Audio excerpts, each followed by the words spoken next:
This video we're gonna walk through how to apply for a Vietnam e-visa. Before I proceed further, if you have not really subscribed to my channel, please go ahead and subscribe right now. So guys, nowadays e-visas are being offered by a lot of countries and it's very simple. Like you can apply online, you don't do schedule any appointment in most of the cases, and you can apply it at your ease and you can pay it online. So Vietnam also has started this policy, and once it is granted, you can go for single entry and maximum 30 days. So I can say it's good for a short-term visit, right? Why not? So three types are like for foreigner, if you're outside Vietnam, you can apply like this. If you have been invited by a Vietnamese organization, you can go by this. And for international airlines, they have this third option.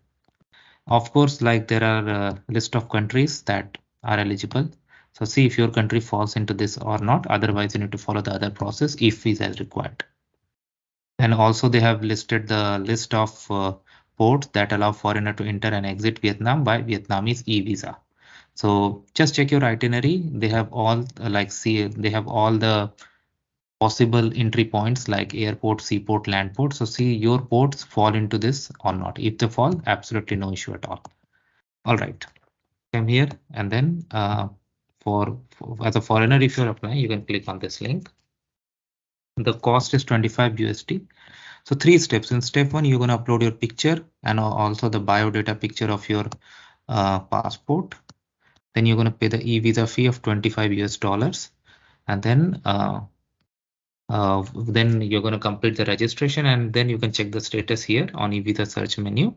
And if it is granted, you can take a printout and just come as per the plan. So this is the page where you apply. These are the sample images.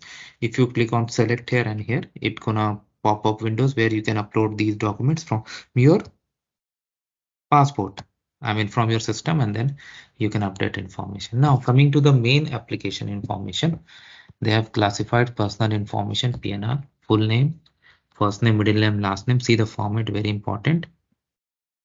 If you have international character, then you need to enter like that. Date of birth, current nationality, gender, nationality, birth, occupation, religion, permanent address. Some of them are mandatory, some of them are not. Email, reconfirm email, type, dates, purpose of entry, provinces. So you can check your itinerary.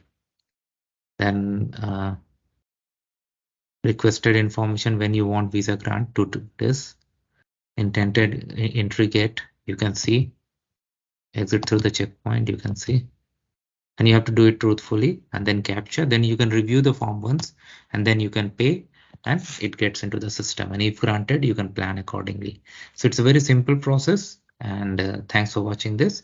And also I would like to clarify, neither I'm an immigration consultant nor I'm a government body. So if you take anything out of this video, you do it at your own risk. Thanks for watching this, guys.